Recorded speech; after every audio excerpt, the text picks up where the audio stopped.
Welcome to the Electrical and Electronic Engineering Lecture Series. Your anchor person is Professor Michael Sindinechi. Our topic today is Model 037, Telecommunications Network Optimization and Management Model.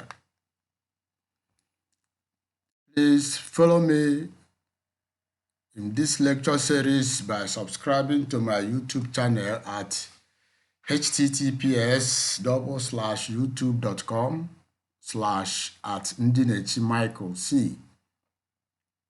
Please like, share, and drop your comments in the comment section or reach out to me using my email addresses. Also, I will want you to listen to my previous lectures on telecommunications network, design, and management at the website given, or you go to my channel and check out Model 036. There you will see lectures on telecommunications network design and management, which will help you to understand this topic better.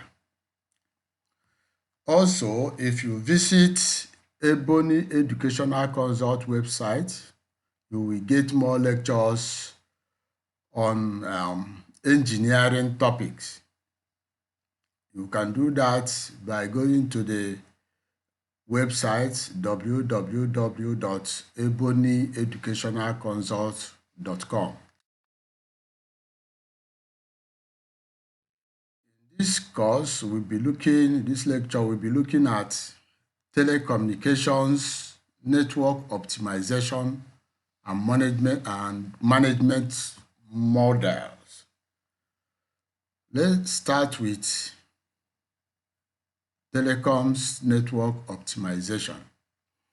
And we say that telecoms optimization refers to the process of improving the performance, efficiency, and cost effectiveness of telecommunication systems. This includes both network infrastructure, like have the routers, switches, transmission lines, and services like voice, video, and data communications. Network optimization seeks to improve the quality of the message received at the desired destination. It has been observed that signals suffer certain level of degradation in the course of propagating from the source to the destination. At this point, we want to see how far you have come up in telecommunications by giving this assignment. So, what do you understand by degradation of signal? If you are told that the signal has degraded, what actually does that mean? If you understand what that means, you will now know why it is very important to optimize your telecommunication network. So for information on what degradation is, I will refer you to my lecture on telecommunications principles. If you go to my channel and see Model 035, or you click on the URL, then it will take you there for more information on degradation of signal. Now, this degradation can be in the form of noise, fading, distortion, interference, attenuation, or echoes. When we talk of echoes in telecommunications, we are talking of the transmission line being reflective. So if you also get to my channel and look at Model 002, part 1 and 2, it will give you clear information on how reflections occur in transmission lines. So to cope with these problems, the need for network optimization becomes a very crucial issue. Let's look at the analog and digital transmission lines. Messages can be transmitted over the telecommunication media in either analog or digital form. When we talk of telecommunication media, we are talking of those medium through which the signal is transmitted from one place to the other. It could be, like we have said, pair of wires, could be coaxial cable, it could be, through microwave, it could be through satellite communications. When we talk of microwave here, we are talking of, propagation using electromagnetic waves. The media designed to be analog use amplifiers to counteract the signal strength loss. Media designed for digital transmissions make use of what is known as regenerative repeaters. As we go on, we see more on this. We also have the things that are available, small components that are available for us to use in this optimization. One of them is the modems. Modems are capable of internal conditioning and equalization of lines. They ensure that signals are transmitted within a range that will retain the signal intelligence, irrespective of the medium via which the signal is being sent. They are also used in signal processing and transmission, and this in turn helps in the optimization of the overall telecommunication network. When next you visit any telecom transmission station, you can do well to ask them to show you, the type of modem they use. The next one is line matching. It is important to correctly match a transmission line with the right impedance to avoid reflection along the transmission line. When we talk of matching in electrical engineering, we are looking at it that for maximum power to be transferred from one point to the other, more especially if there is, interface of discontinuity, then the one has to be matched to the other. And by that matching, you're making sure that there is maximum power transfer from this side to the other side. You are sending the signal. So we say that it is very important to correctly match a transmission line with the right impedance to avoid reflection along the transmission line. This will ensure smooth transmission. So at this point, we look at assignment 2, because we are thinking that at this point, you must have come up in your knowledge of telecommunications, so you must have made so many things. So we want to see how far or the extent to which you understood what you learned earlier in telecommunications. So assignment 2 says, refer to my lecture on telecommunication principles on module 002 in my channel, or use the link. There you will get complete information on transmission lines and transmission line matching, because it is not what we will, talk under this our topic.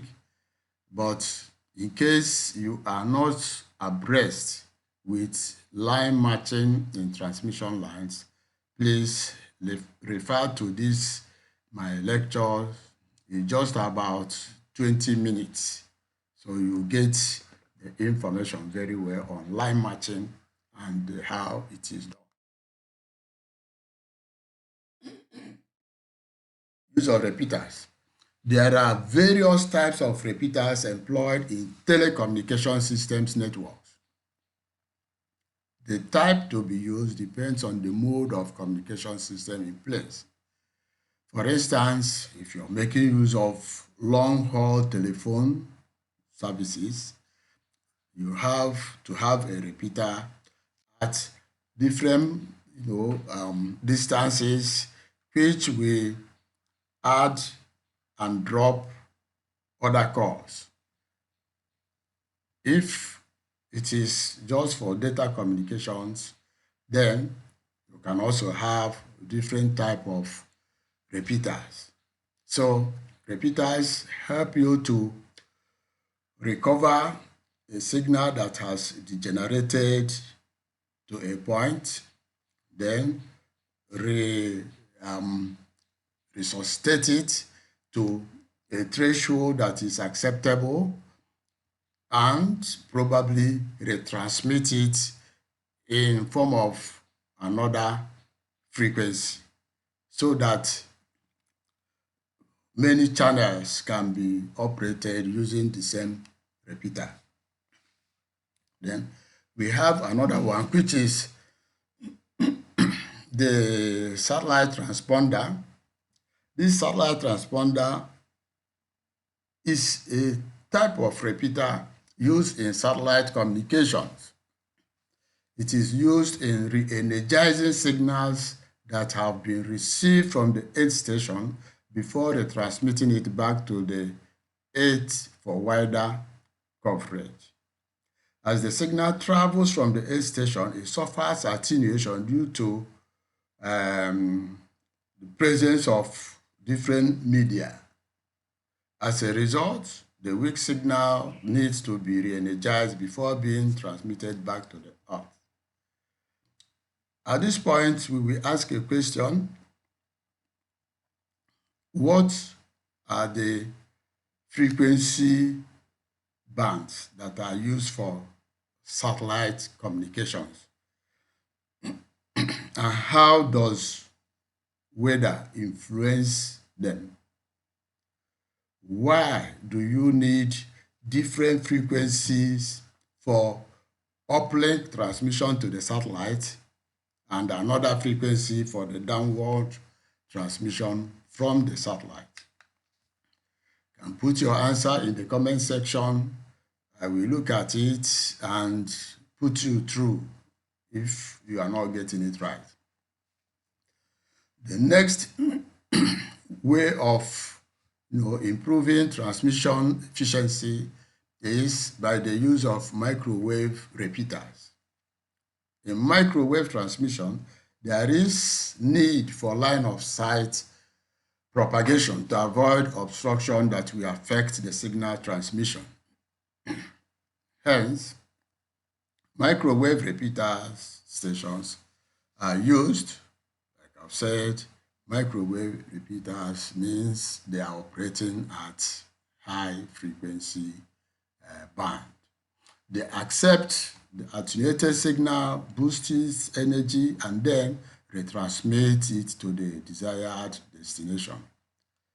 It's important for us to put here that in most cases, that retransmission is taking place in another frequency, and in most cases also, the polarization of the retransmitted signal will not be the same with the polarization with which the repeater received the signal. When we talk of our microwave planning, we'll be able to throw more light on that frequency change, more especially how it affects interference. Then the other thing is the synoptic hub, which is very versatile, of wide use when you are making use of local area networks.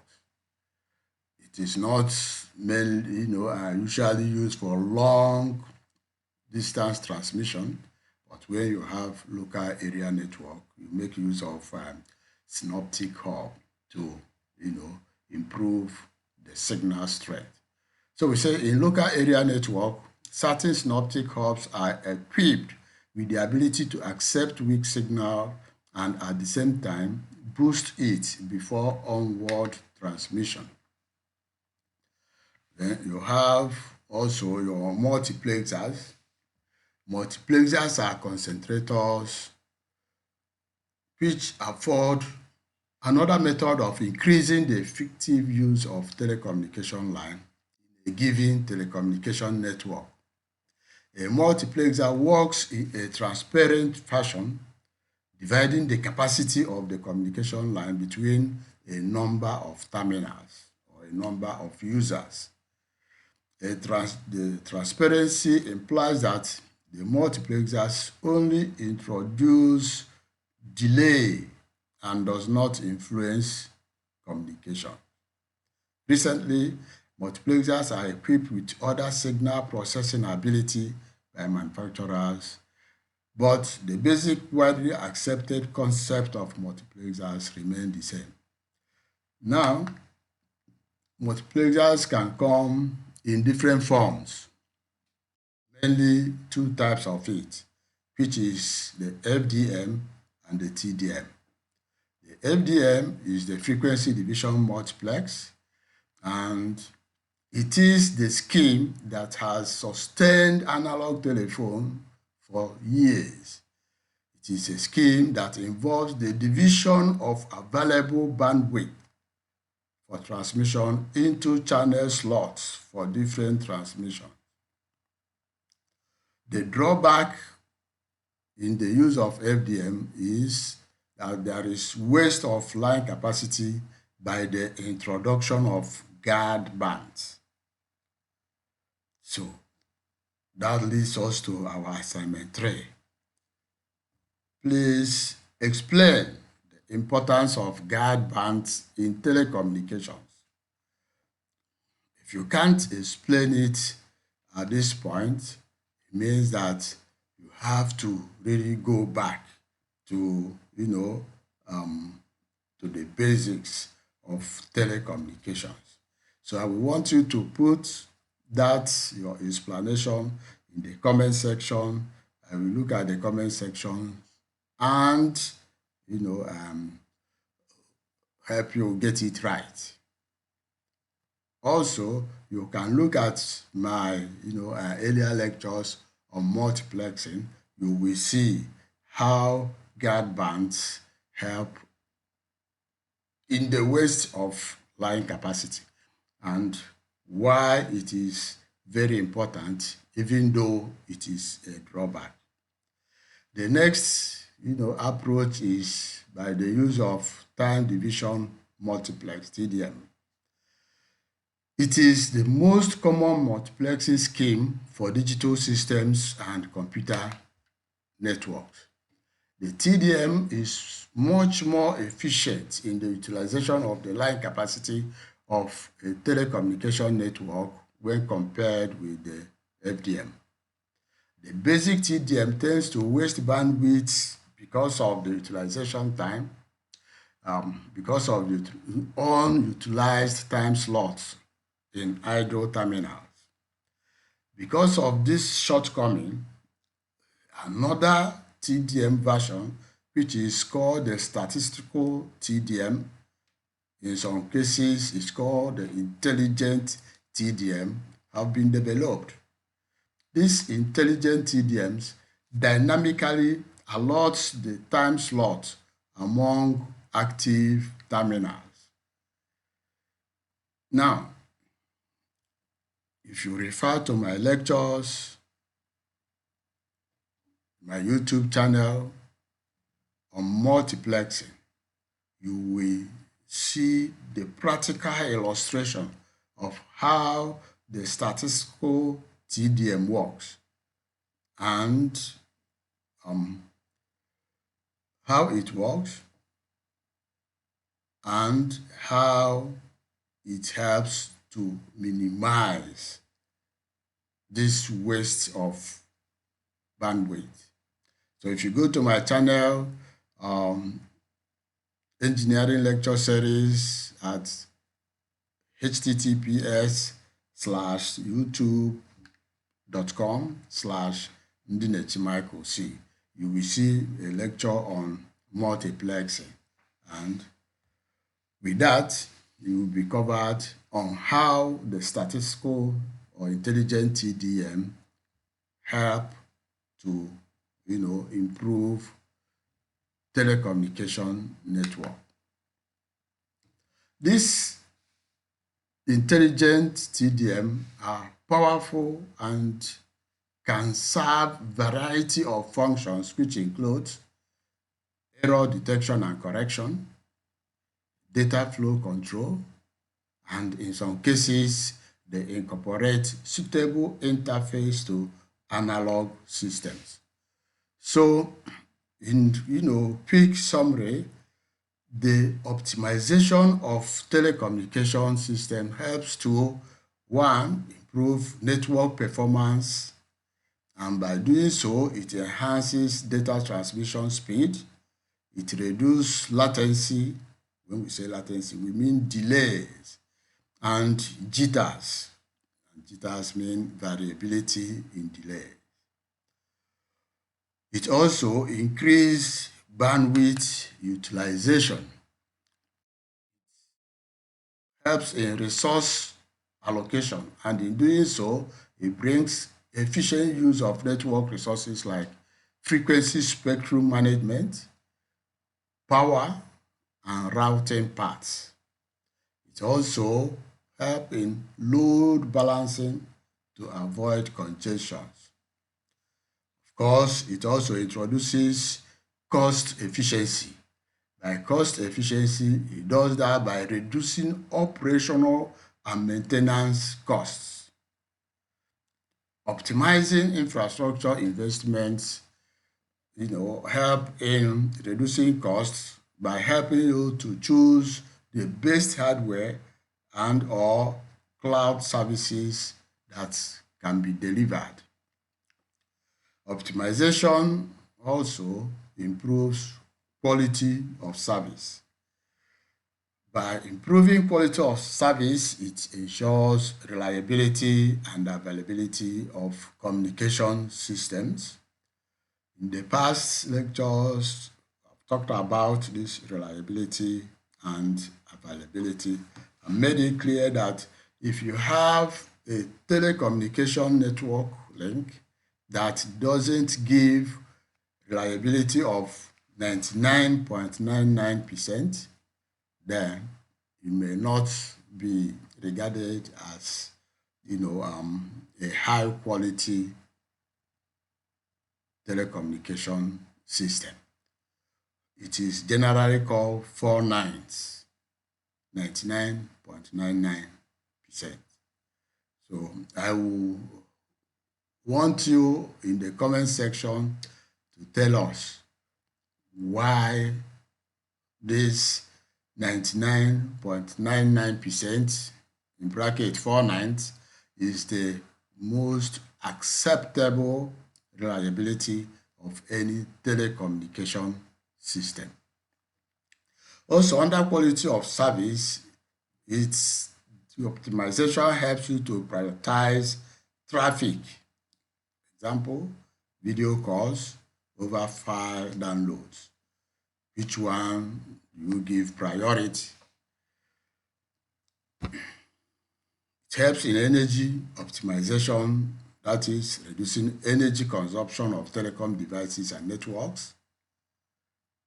Security optimization, improving cybersecurity measures without compromising speed or now.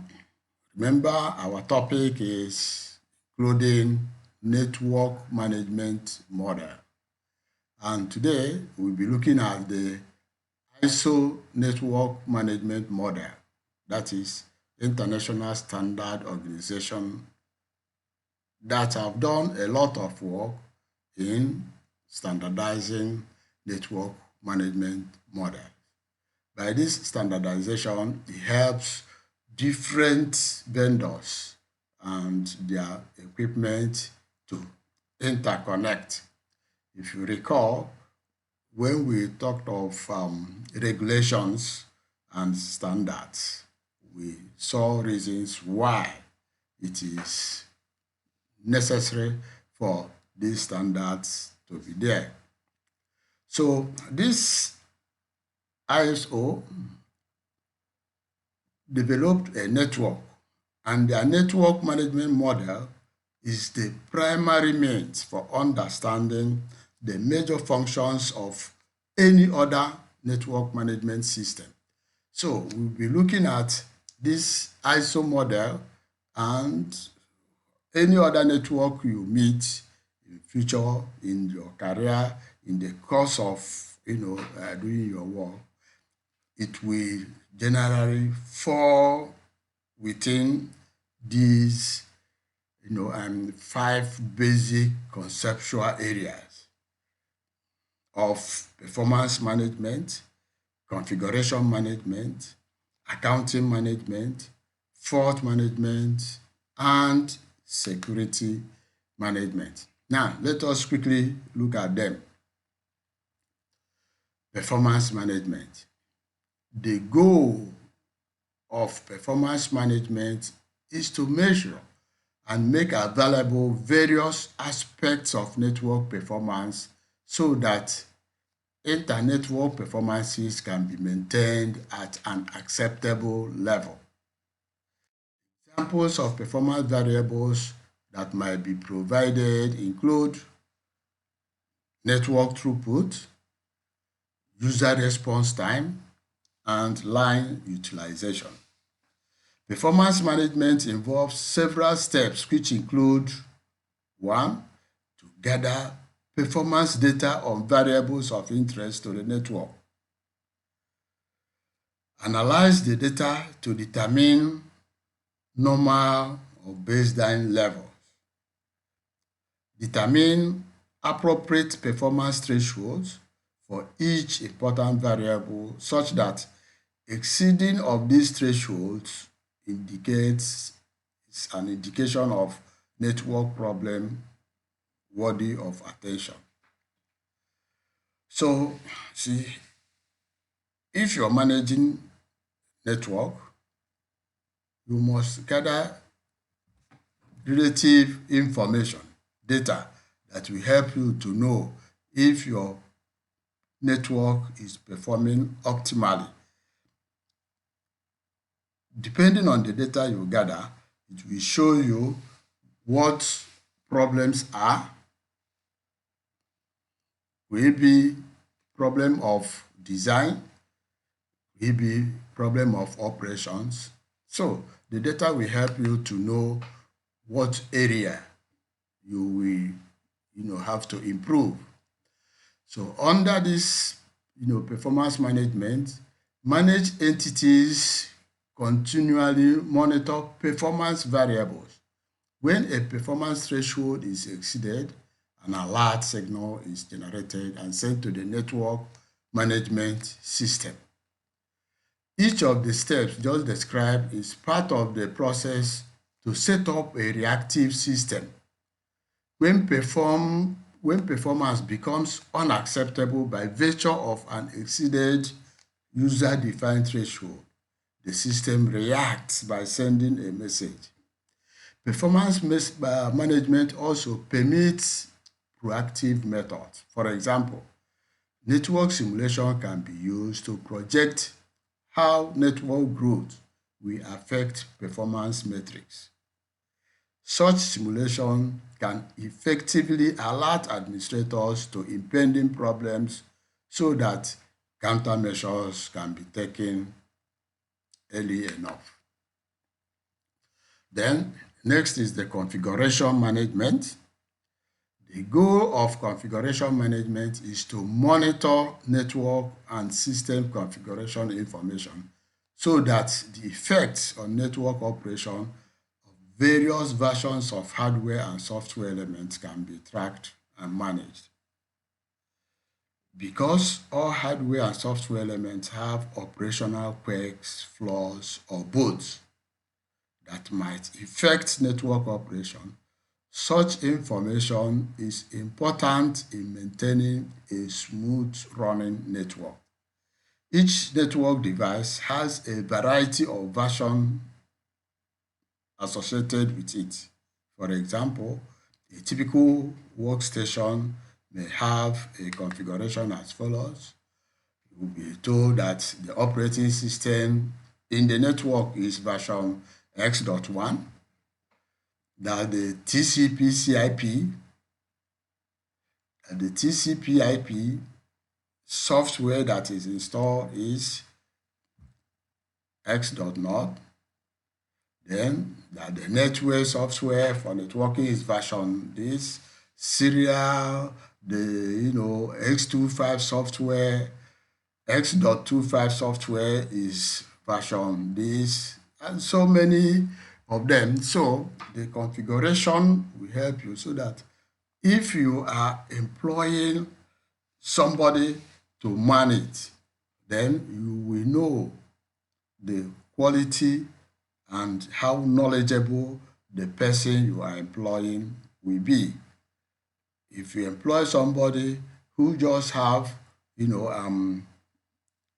expertise in ATM to come and operate an X.25 software, the person may not be able to give you what you want.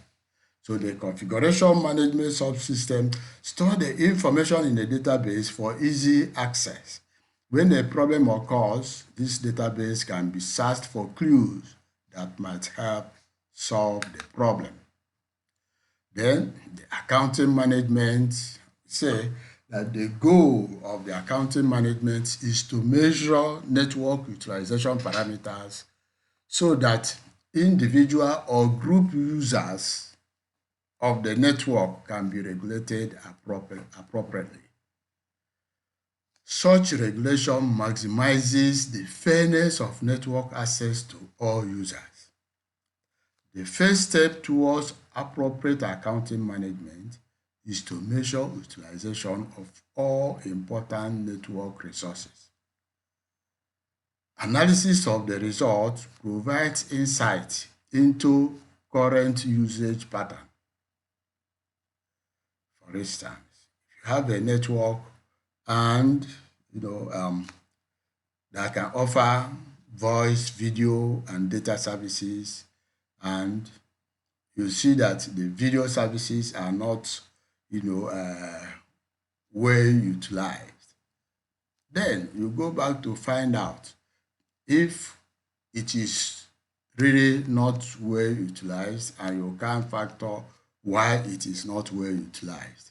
Then you can reduce investment in that direction and improve your investment on the other directions where there is much community of interest. So some corrections will be required to reach optimal access practices. From that point on, ongoing measurement of resources can yield billing information. It's a billing information, how much you ask people to pay you for your services. Fourth management goal is to detect, notify users of, and to some extent automatically fix network faults so as to keep the network running effectively. Because faults can cause downtime or unacceptable network degradation, fault management is perhaps the most widely implemented of the ISO network management elements. Fault management involves several steps such as determining problem symptoms, isolating the problem, fixing the problem, test and fix all important subsystems, and recording the problem's detection and resolution of the problems. Then, security management goal is to control access to the network resources according to local guidelines so that the network cannot be sabotaged intentionally or unintentionally. It helps to keep away hackers. It helps guard against access to sensitive information without appropriate authorization. Security management subsystems perform several functions such as identify sensitive network resources that must be protected. That is including systems, files, so on, so forth. Even identity of the users where necessary. It helps to determine the mailings between sensitive network resources and user sets. Some users may want the identity not to be known, so the security management of the system will help to keep those users anonymous. It helps to monitor access points to sensitive network resources or the possible areas where hackers can compromise the system.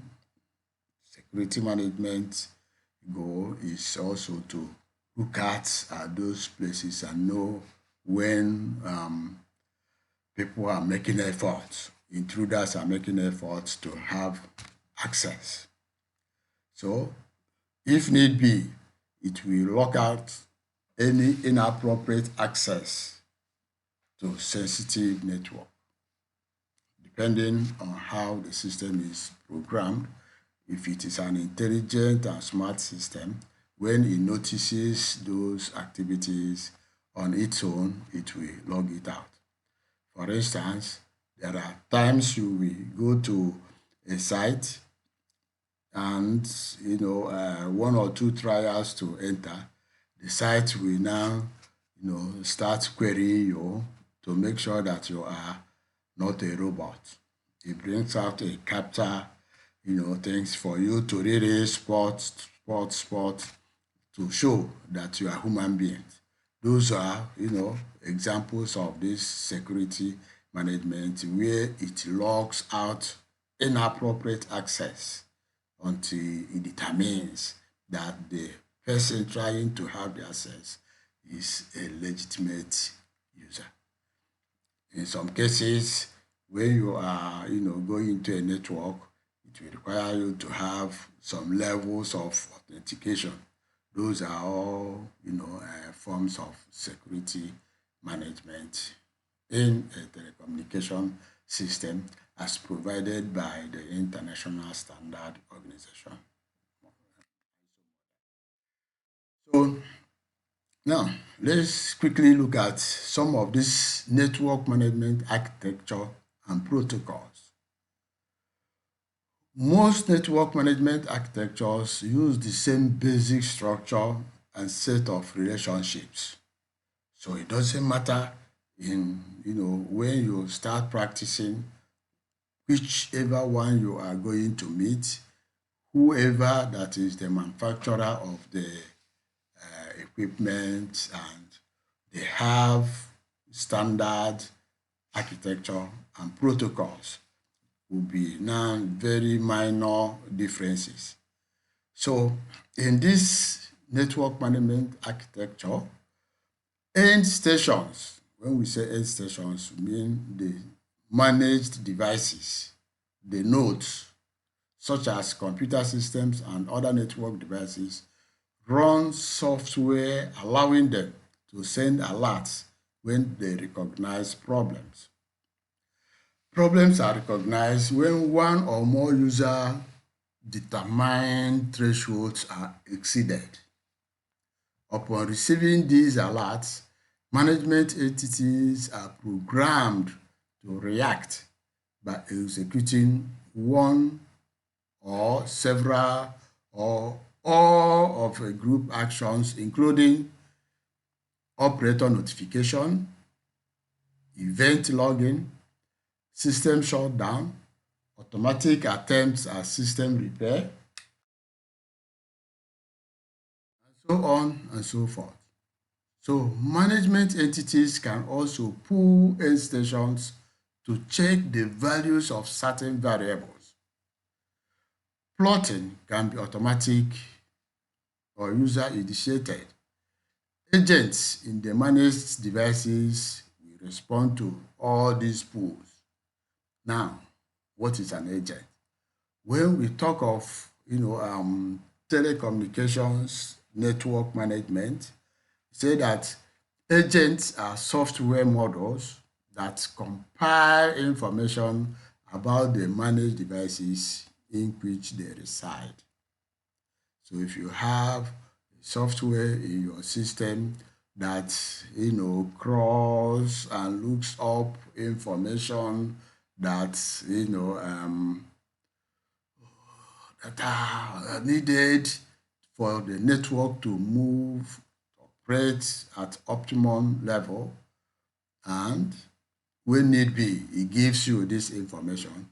You call that software an agent. So at this point, I would want you to give me the names of 2 or 3 softwares that act as agents. Please put your answer in the comment section. I will, go through and mark them.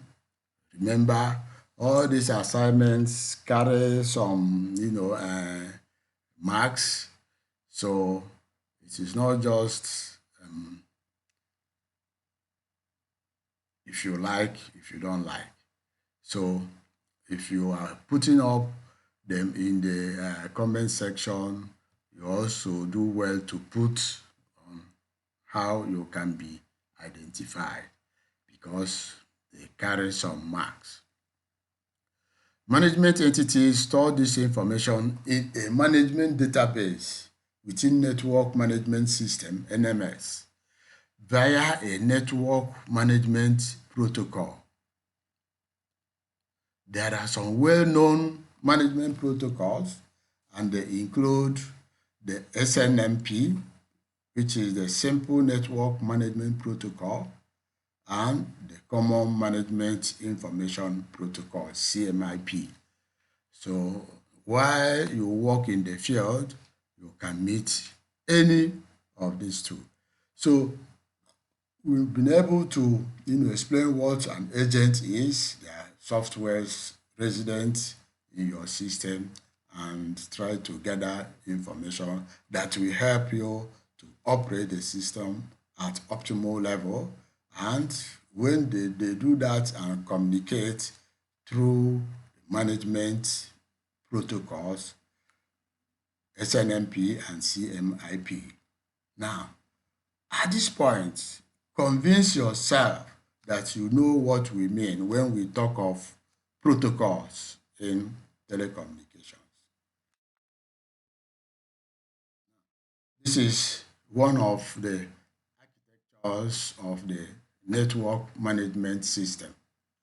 If you look at it, say that the management protocols are entities that provide management information on behalf of other entities. A typical network management architecture is as shown.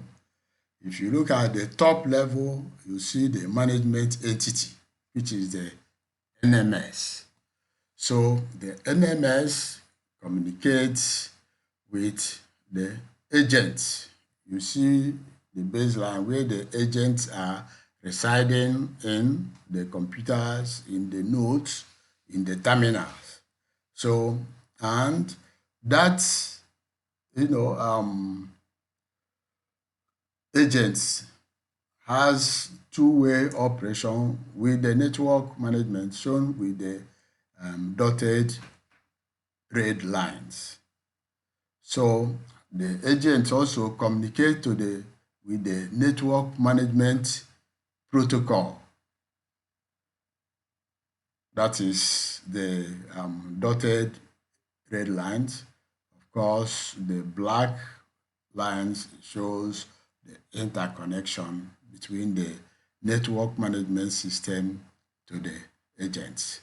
And you see that the agents to the right can also reach out to other computers that are not connected direct to the management systems through proxy communications, so that those computers or those nodes or those terminals that don't have the agent resident in them through proxy with an agent gets to the management entity, which is the network management system.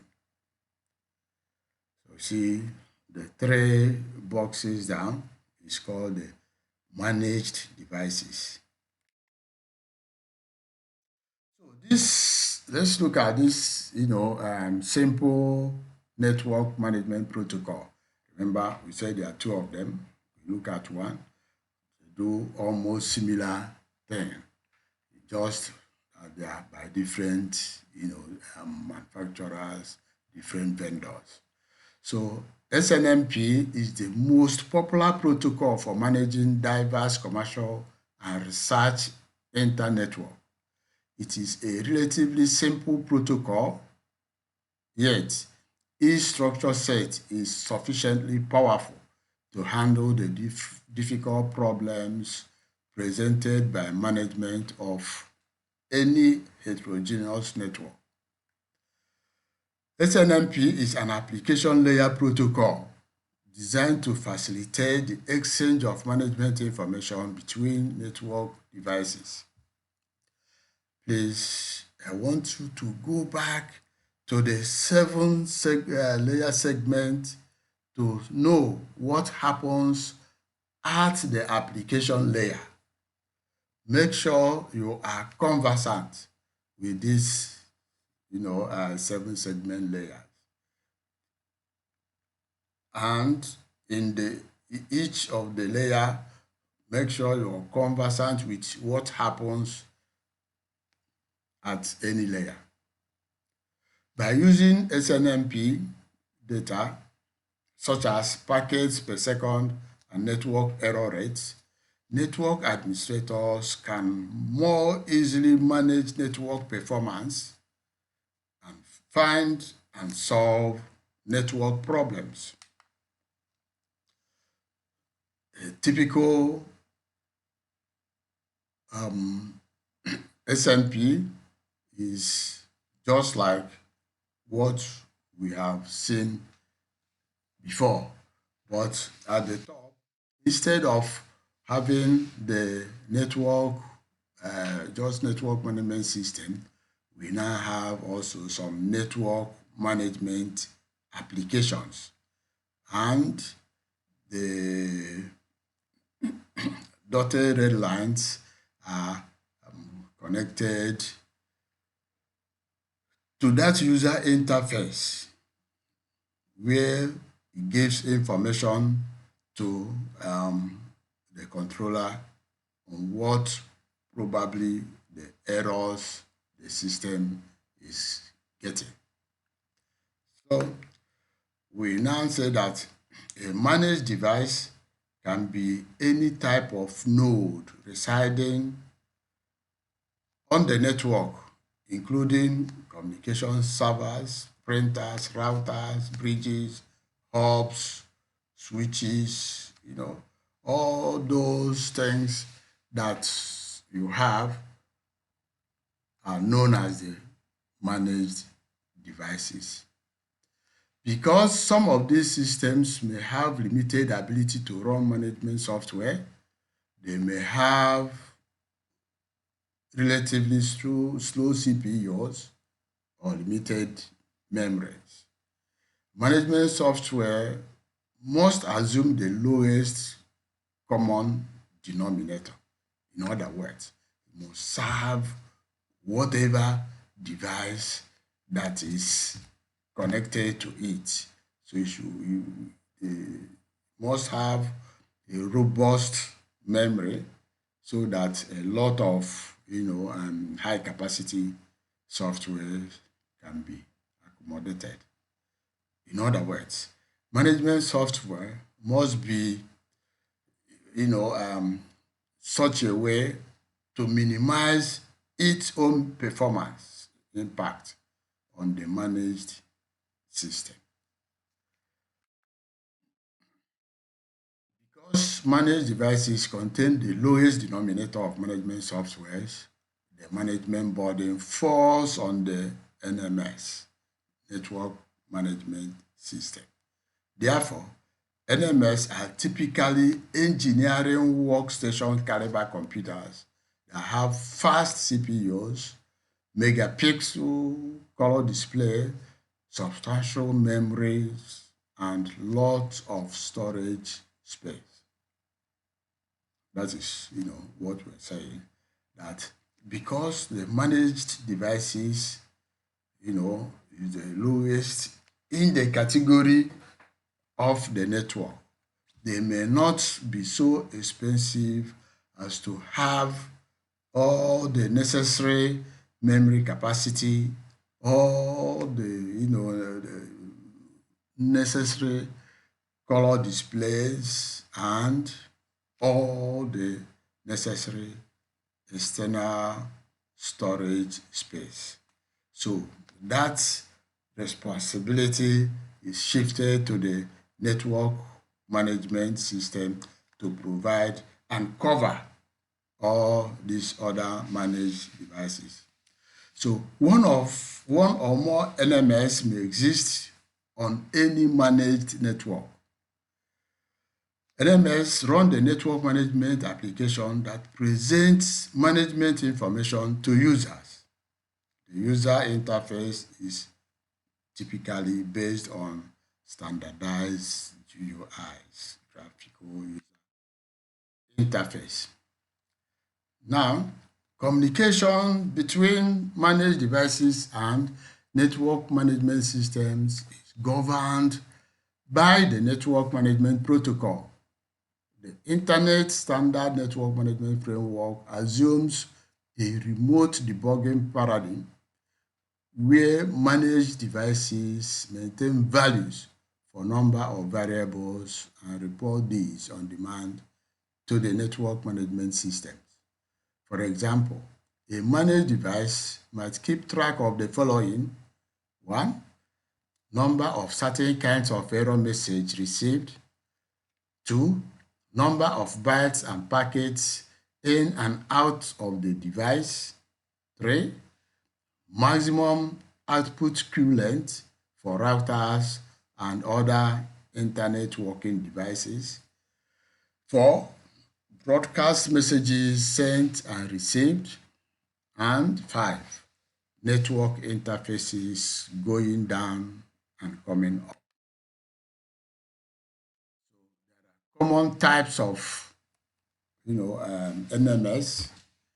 So if an NMS wishes to control a managed device, it can do so by sending message requiring the managed device to change the value of one of its variables. In general, managed devices respond or initiate 4 different types of command. What we are saying is, irrespective of who the vendor is, must conform with this standard set out by the ISO. So 4 of the commands are: 1. Read. Has to monitor managed devices. NMS reads variables maintained by the devices. 2. Write. To control managed devices, NMS writes variables stored within the managed devices. Then 4. traversal operations. The NMS use this to determine which variables the managed devices supports and to sequentially gather information in variable tables, such as if it's an internet protocol routing table.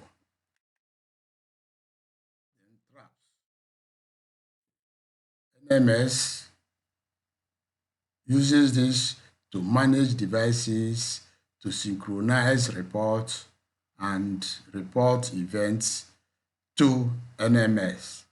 This is needed to rationalize incompatible problems so as to allow communications in diverse systems. Like we said earlier, there are many vendors, but they are expected to key into this standard so that different equipment from different vendors can communicate and understand one another. Then, network management center and network maintenance operation center are always associated with any telecommunication system. So we say that a typical operations and support systems, OSS, can be seen as a two-level management function that provides centralized control of the network. They are the network management center that concentrates on long-term system-wide issues, and operations and maintenance center, OMC, which concentrates on short-term regional issues as depicted in Fig 3. What we are saying here is that every telecom system must have what is known as the operations and support system. This operations and support system carries its duties in two ways. The first one is using the network management center to carry out long-term and system-wide issues. And the second one is just operations and maintenance center, which is localized regionally to help if there is a localized regional issues, how to handle it. There may be, demand growth in a particular region that will not warrant to redesign the entire network. Then only that region can be expanded. While the network management center will be looking at, holistically all the network rollout. So this Fig 3 is a typical of that OSS. If you look at it, you see that at the higher level, you see the operations and system support. See that lady there? So it's looking at the entire network. When you come down, you see operations and OMCA, OMCB.